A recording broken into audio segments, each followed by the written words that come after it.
Hello friends, मैं आपका अपना दोस्त अभिषेक कुमार आपके अपने यूट्यूब चैनल टेक्निक क्लासेस में आप सभी लोगों का हार्दिक स्वागत करता हूं।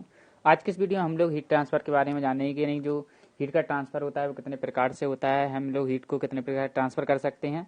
तो आज की इस वीडियो में हम लोग हीट ट्रांसफर के बारे में पूरा जानेंगे।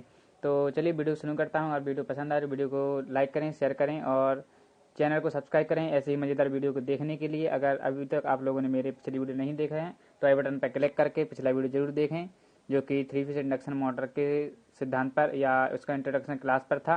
तो चलिए वीडियो शुरू करते हैं। अगर वीडियो पसंद आए तो वीडियो को लाइक करें और चैनल को सब्सक्राइब करें ऐसे ही मज़ेदार वीडियो को देखने के लिए। तो चलिए हम अपने आज के टॉपिक पर चलते हैं। आज का जो हमारा टॉपिक है वो है हीट ट्रांसफ़र पर।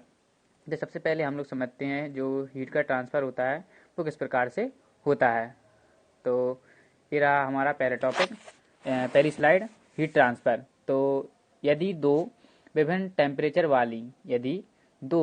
विभिन्न तापमानों वाली वस्तुओं को संपर्क में लाया जाता है तो अधिक तापमान वाली वस्तु से कम तापमान वाली वस्तु में ऊर्जा का स्थानांतरण होता है। यानी कि हम लोग सपोज दैट दो वस्तुएं लेते हैं। सबसे पहले हीट को ट्रांसफर करने के लिए मान लीजिए हमने दो वस्तुएं ली, उनमें से एक वस्तु जो है वो बहुत अधिक गर्म है और दूसरी बहुत कम गर्म है, उससे कुछ कम गर्म है। तो जो हीट का ट्रांसफर होगा यानी ऊर्जा का जो स्थानांतरण होगा वो किस तरफ होगा, यानी अधिक तापमान वाली वस्तु से कम तापमान वाली वस्तु तरफ ऊर्जा का स्थानांतरण होगा।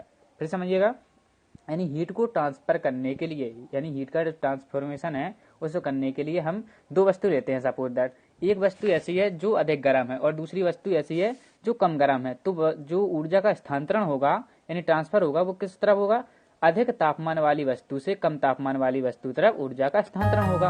और यह प्रक्रिया या यह प्रोसेस कब तक चलती रहेगी, यानी कि जो हमारी जो हीट ट्रांसफर की प्रक्रिया है, यह हीट ट्रांसफर की प्रक्रिया तब तक चलती रहेगी जब तक कि दोनों वस्तुओं का टेम्परेचर यानी तापमान एक समान नहीं हो जाता है।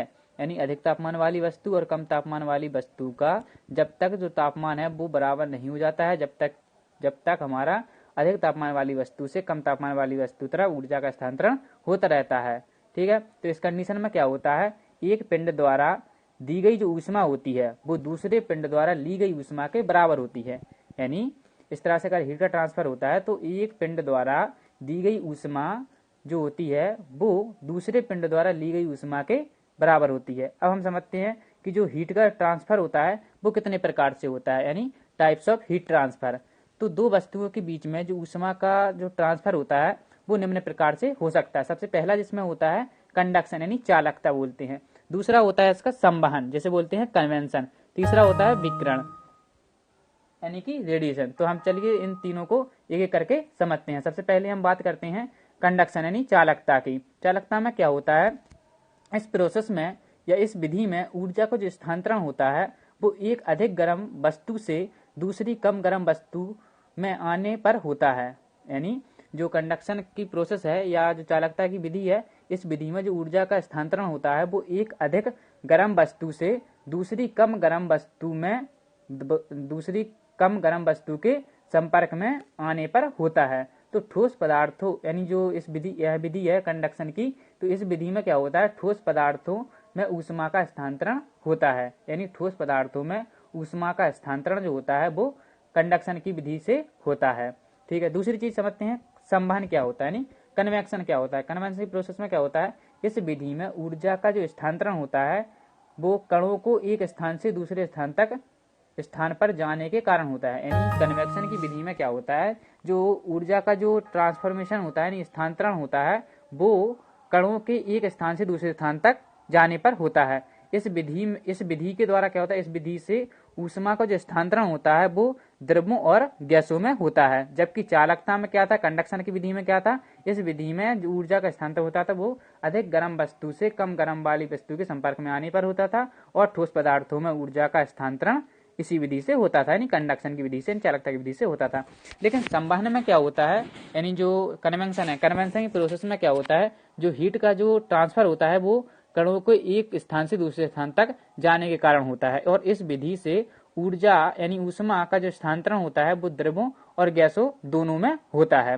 चलिए अगला समझते हैं, हमारा लास्ट जो है वो है संवहन। संवहन में क्या, संवहन नहीं, अगला जो तीसरा पॉइंट है वो हमारा विकिरण यानी रेडिएशन।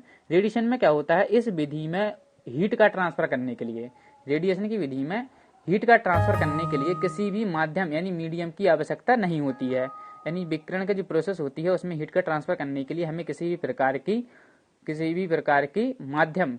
के मीडियम या माध्यम की आवश्यकता नहीं होती है। जैसे सूर्य यानी जो सोलर रेडिएशन होता है उसके द्वारा पृथ्वी तक ऊष्मा का स्थानांतरण, सूर्य किरणें होती हैं, विकिरण होता है, तो उसके द्वारा पृथ्वी तक जो ऊष्मा का जो ट्रांसफर होता है, अंतरण होता है, वो किसी भी मीडियम में नहीं होता है। इसीलिए रेडिएशन की प्रोसेस में हीट का ट्रांसफर करने के लिए हमें किसी भी प्रकार के मीडियम या माध्यम की आवश्यकता नहीं होती है। तो आई हो आप सभी लोगों को यह हीट ट्रांसफर और उसके टाइप के बारे में समझ में आया होगा। अगर आप लोगों को समझ में आ गया है तो वीडियो को लाइक करें, और अगर आप लोग वीडियो अच्छी लगी है तो वीडियो को शेयर करें, वीडियो को लाइक करें और चैनल को सब्सक्राइब करें ऐसे ही मजेदार वीडियो को देखने के लिए।